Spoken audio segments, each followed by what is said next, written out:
very much, and good morning, everyone. Unfortunately, Robbie, my other half, is sick this morning, so I'm going to give his part of the presentation and then my part of the presentation. So I'll have a bit longer presentation at the start, covering both our work. His slides are in Norwegian. He was going to speak in Norwegian. Mine are in English, so there's going to be a little bit of schizophrenia here. So first of all, I'm going to talk about global emissions. I'm going to talk about the period up to 2020 and 2021, and then 2022 and 2030, so you get the full trend out to 2030. This is global, and then I'll zoom into Norway before handing over to Solveig and Jan Ivar to take India and China. Okay, so first of all, global emissions up to 2021. As Gunhild was saying, this is the core of the work we do in the global carbon budget. So this is a lot of the work that my colleague Robbie does. So what did emissions look like up to 2020? So this is sort of having a little bit longer back in history. 2020 is now 2 years ago. We've had 2021, and I'll talk more about that in a minute. So first of all, the longer term trends, emissions were sort of growing relatively slowly during the 1990s, sorry. During the 2000s, there was a quite rapid growth, which is because of China. In the 2010s, emissions started to slow down. Getting around 2018 and 19, we're actually starting to talk about, well, will global emissions peak soon? And there are a few factors which were causing that. Rapid deployment of solar and wind, for example. Coal use was coming down, particularly in US and China, also a few other countries. And we're starting to get a little bit excited about what global emissions might do. And then, of course, comes 2020 and destroys our research for the next 5 years because it's going to put a big effect on the emission trends in the next few years. And our current estimate is that in 2020, emissions went down about 5%. So why did emissions go down? This figure here shows monthly oil use going back to 2015, and it also includes some of the latest data in 2022 and some projections for this year as well, so you get a bit of an idea of what's coming in the presentation a little bit later. So 2020, around about April was the biggest decline. Oil consumption went down dramatically. And because of the response to coronavirus, the biggest impact was on mobility. We all started to work from home, didn't go to the shops and so on. So personal mobility went down, international transport pretty much stopped, and so on. So that's the biggest effect of that was in April. The effect of coronavirus was a little bit staggered between countries, a bit early in China, so it started to have a bit of a recovery, and then Europe, and then between countries, it's a little bit spread over time. So 2020, the end of 2020, oil consumption never got back to the pre-corona 2019 levels. Going through 2021, it's still not really up to pre-corona levels, although maybe at a monthly level in December, let's say, more or less back to December 2019. But in the first part of 2021, it was still depressed. So that gives you a bit of an idea of the biggest effect, which was coming from oil consumption.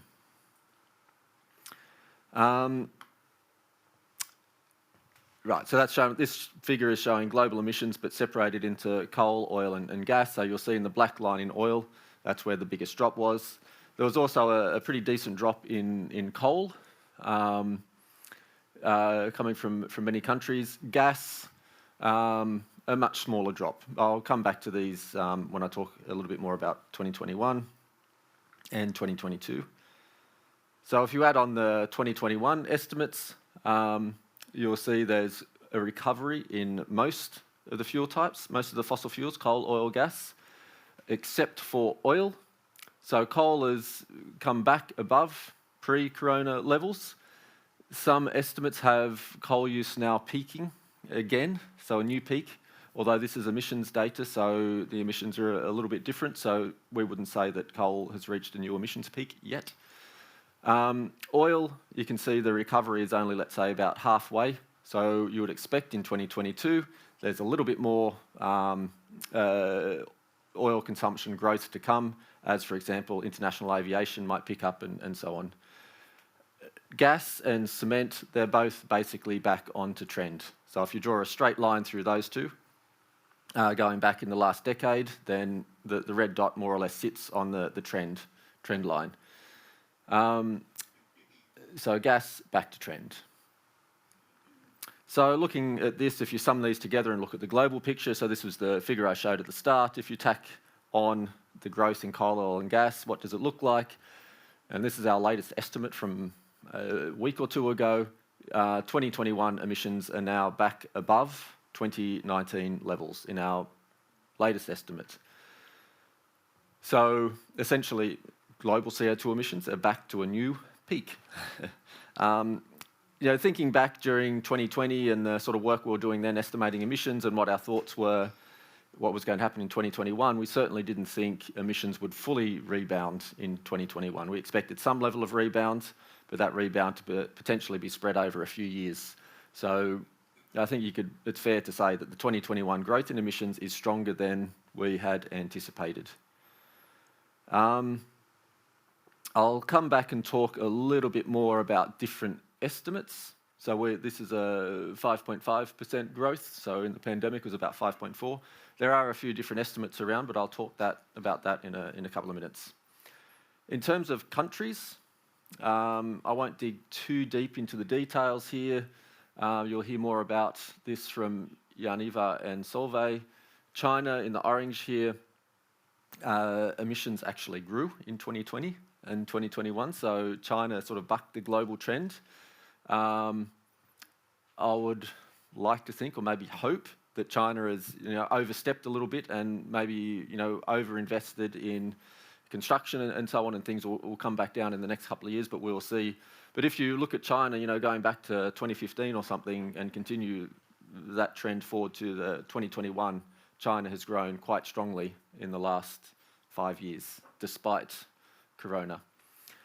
Looking at the US and the EU, can do those together. Both had quite a big drop in 2020, around about 10%. Both had very similar rebound, around about 6-7% in 2021. And if you draw a trend line, from let's say 2010 onwards, the US and EU are basically back on their pre-Corona trend. So it's as if nothing has happened. And India, actually, it's hard to see in this figure, but India actually had quite a big drop in 2020, and a quite significant rebound. In the top right there, the black line, that's the rest of the world. So the world without those top 4 emitters there. And emissions are still somewhat suppressed in the rest of the world. There's 2 reasons for that. Economic recovery has been a little bit weaker in the rest of the world, but also this includes international transportation, which is somewhat suppressed still. Okay. As I sort of mentioned, there's been a few estimates of global emissions in 2021, and this slide is showing those different estimates actually for 2020 and 2021 on the different side of the figures, shown in growth rates. Carbon Monitor is a group sort of newly developed essentially during 2020, which tries to estimate emissions more or less at the daily level. And to do that, it's sort of quite different to the traditional way of estimating emissions. You use sort of proxies. So, for example, they use Google mobility data to try and estimate what transport may be, that type of approach. GCP, Global Carbon Project, that is us, so essentially Robbie's work and Jan-Ivar in the red. We use monthly statistics, essentially. So every month, you get some monthly energy use data and we convert that into emissions. This data is always preliminary and changes a little bit, so our estimates change throughout the year. Also, we have to if we're making an estimate in 2021 in August, for example, then we have to think about what we expect to happen in September, October, November, December. So we've had various estimates for 2021, for example, from 4.3% up, 4.2% up, 4.6% up, and our latest is 5.5% up. So it changes as the data comes in. IEA just had International Energy Agency had an estimate about a month ago, and they estimate growth in emissions a little bit stronger than us. I think it was around 6%. So that's in the orange. But big picture, if you look at these lines, they're all pretty similar. So even though there's uncertainties, all these different estimates broadly agree in the total magnitude. Let's say if we take India, 10% plus minus, maybe it's 9, maybe it's 11 or something like that. So we're all in broad agreement. The biggest differences would be with the rest of the world and perhaps China. Right, so now moving on to 2022. What may happen this year? It's very early out to try and decide that. So this figure you've already seen, essentially. And, essentially I'm just going to try and tack on another year to look at 2022. I'm going to do this in two ways. Both are sort of relatively crude in a sense, but do give some overview of what we expect to happen and why, which is the important part in 2022. So in this approach here, I've taken coal, oil and gas separately and thought about what may they do in 2022 and why. And I'll start at the top with coal. Coal has been relatively flat for the last decade. And if you look in the International Energy Agency, their projections out to 2024 also assume coal is essentially flat. And so I've simply just assumed that 2022 is the same as 2021. I've put a big uncertainty band there, as what does flat mean when the line sort of goes up and down. So maybe flat over a trend could also mean coal goes down. I'll come back to this in a little bit, but why I've chosen the broad range there and the implications of that. So you'll have to wait in a minute. Oil. So the Energy Information Agency in the US makes projections of global oil use, and I've essentially used their number there, which is about a 3% growth, which you see is still below 2019 levels, pre-corona levels. The uncertainty band there goes from 2019 levels back down to 2021 levels, just to give you an idea of what that spread may be. Of course, it could be higher than that. With gas and cement, I've just assumed that emissions continue to grow on trend. They weren't so affected by what happened in Corona. They were affected, but returned pretty much back to how they were. If you add all those together, global emissions would grow about 1.5% in 2022. And this is essentially because of oil. Oil is still recovering. And if that continues, then it's very hard for emissions not to grow in 2022. So what I've done with the uncertainty band on coal is how much would coal have to go down if everything else stayed the same, if the oil and gas and so on grew as I have in this figure, how much would coal have to go down for global emissions not to grow? And coal would have to go down 4%. So that explains that uncertainty band there. So if coal goes down 4%, oil goes up 3% or so, then emissions will be flat. So basically, for emissions not to grow in 2022, something dramatic would really need to happen. A big drop in coal, oil not growing at all, and so on. I'll come back to some of the uncertainties there. A completely different approach to this, a much simpler and cruder approach, but also gives a bit of an idea, is to look at what economic growth projections are saying for 2022 and make an estimate based on that. So this figure is showing economic growth in the orange, percentage per year.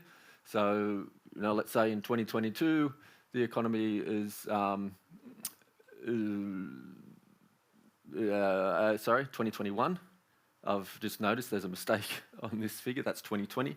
In 2021, economic growth has been about 6%, and the economy generally improves its efficiency over time, so the amount of CO2 we emit per dollar, per unit GDP, generally goes down there, the green lines, the green bars. And if you add those two together, you get CO2 growth. So that went down, CO2 intensity went down, 1 or 2%, a bit less than 1%. If you add the green and the orange, you get the black dot. So that's about 5.5% growth. And so what I've done for 2022, which is the bar right out on the end, is taken GDP projections from the IMF, International Monetary Fund, taken, a sort of if all else equal, if the economy just continues to develop as it was before, so take a long-term trend in the improvement in the economy over time, then emissions would grow about 1.9%. not so different to the 1.5% I had on the previous slide. The GDP estimate I took was from January. This will be updated in April, so in a couple of weeks. However, the OECD has sort of estimated that because of the conflict in Ukraine, global GDP might be depressed about 1 percentage point. If you take that into account here, then emissions would grow about 0.9%. So you could say 1 or 2%. So just really quickly summarising these points here. So coal is uncertain but has remained relatively flat. Oil is still catching up on pre-corona levels. And gas is sort of growing on trend. So they're the big picture issues there which would lead to emissions growth. What is going to happen because of Ukraine? That's anyone's guess. Maybe things finish in a week. Unlikely, I guess. Maybe they go on for years. What's going to be the spillover effect in the global economy? We don't really know yet.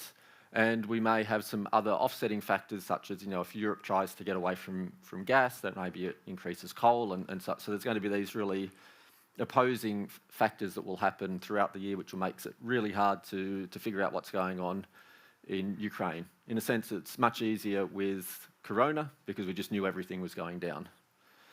But overall, expecting emissions to go up 1 or 2% in 2022. Right, global emissions out to 2030. I'll try and be quick on this section and then I'll get to Norway. Looking at emissions out to 2030, you need to start to use different methods. You need to start to use a model, for example, try and anticipate or try and figure out the effect of different policies implemented in different countries and so on. So it's a much harder exercise, and this is showing greenhouse gases, not just CO2. This figure is coming from the UNEP emissions gap report. I've redrawn it because I find their figure a little bit complex, but hopefully I'll talk you through it when I show the bits behind this figure.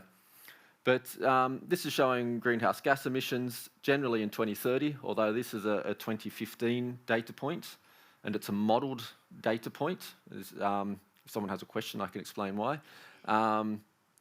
This is what the models say that have been used to make these 2030 projections, so there's a bit of a spread there already. And so I'll just talk through a few of the different assumptions you make and the different outcomes.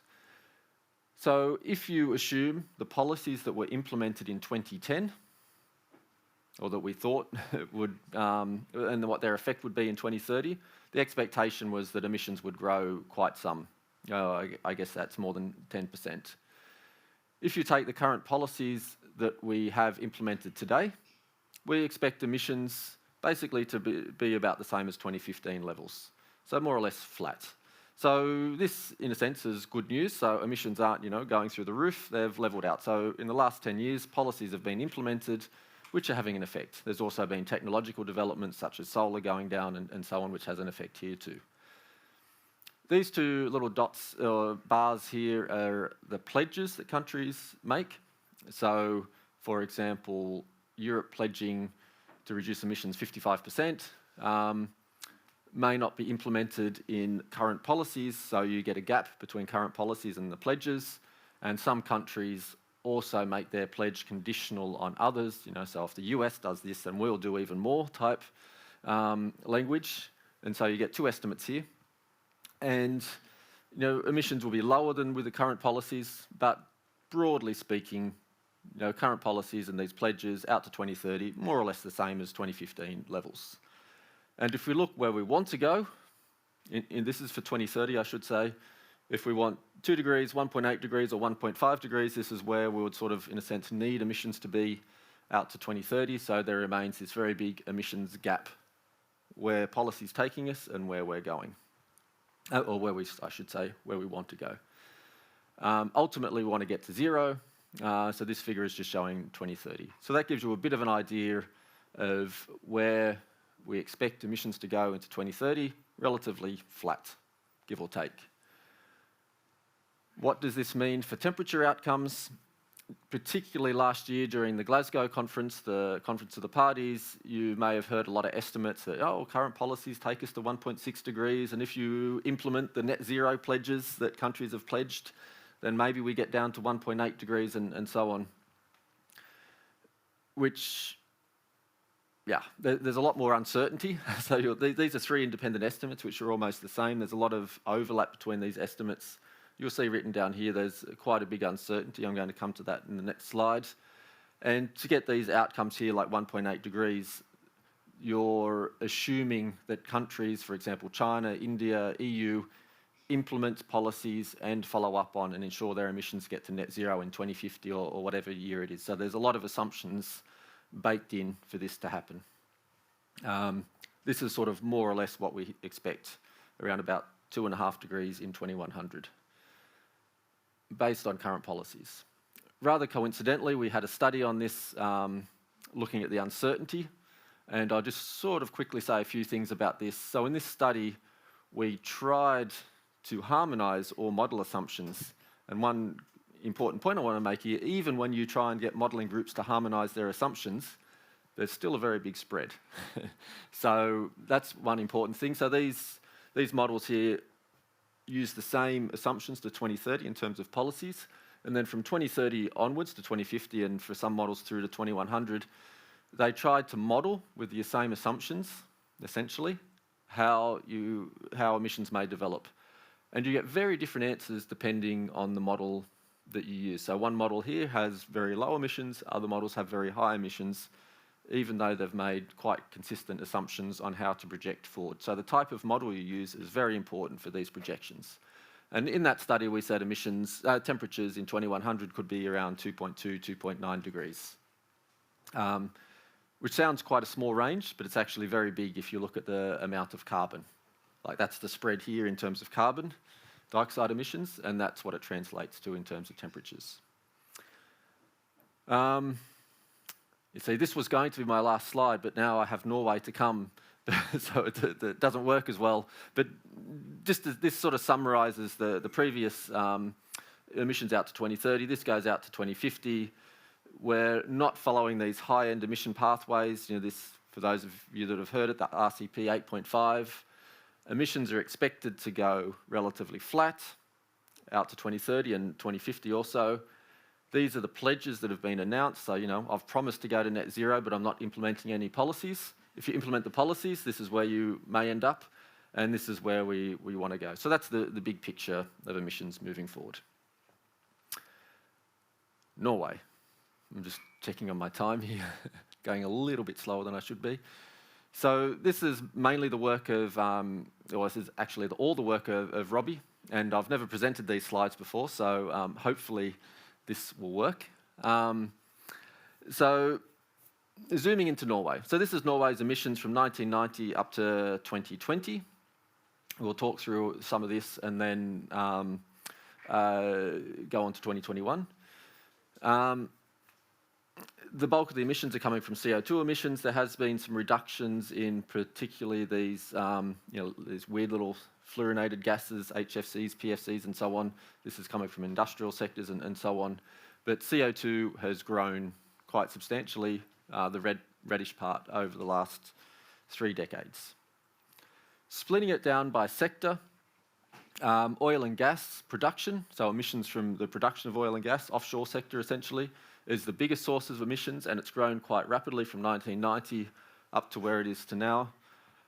I don't have the numbers in front of me, but if you take oil and gas out of the Norwegian emissions and just look at the remaining emissions, Norway's emissions have actually gone down, I can't remember, it's something like 20 or 30% since 1990. So, you know, if you didn't have the oil and gas sector in Norway and were just like another country, then Norway's not doing so bad. But because of the growth in oil and gas emissions, Norway's total emissions have been relatively flat. Industry has, this is CO2 only, so industry's gone down a little bit. Road transport has levelled out and gone down in the last 5 years. This is quite interesting. Is this the electric vehicles? There's really 2 factors going on there. One is biofuels, and that has a very big and important signal. And the types of biofuels that have been used over this period have changed, but the total amount of biofuels used has grown. It's assumed that they have 0 emissions in these statistics. That is probably the biggest explanation for the decline. But you do see a signal, and an increasingly strong signal, for electric vehicles. So even though, 60-70% of new car sales are electric vehicles, it's only about, I think, 12% of the total fleet is electric vehicles. So if all cars were driving the same distance, that you're only affecting a small part of total emissions from transport. So, but we would expect those road transport emissions to keep coming down, particularly because of electric vehicles. Other transport here is sort of grown a little bit over time. That's actually dominated by domestic inland transport, so things like ferries and domestic shipping and so on, and aviation is a smaller part. Can't remember exactly off the top of my head, but maybe a third or something is aviation, domestic. Right, so this figure, monthly fuel use in Norwegian oil and gas extraction, this is because oil and gas is the biggest sector in Norway in terms of thinking about 2020, 2021, and also 2022. It's sort of understanding what happens in that sector which dominates what emissions will be. So this is this is gas use, monthly fuel use in the oil and gas sector, so offshore sector, and you see a big drop in 2021, which has continued into in 2020, which has continued into 2021, and it's very tempting to say, well, this is therefore the corona effect. It so happens there was also some very other big effects in Norway during 2020. Melkøya had a fire, burnt down. I'm not sure it burnt down, it's still there. I think it's meant to come back online this year sometime. And that had a huge effect on emissions. So if you look at monthly CO2 emissions at Melkøya, they were going along just fine and then suddenly down to zero, essentially. So this is quite a big effect. And if you look at what causes the change from 2020 to 2021, Melkøya is the biggest effect, but maintenance is also quite important. So a lot of maintenance was delayed from 2020 to 2021 because of corona.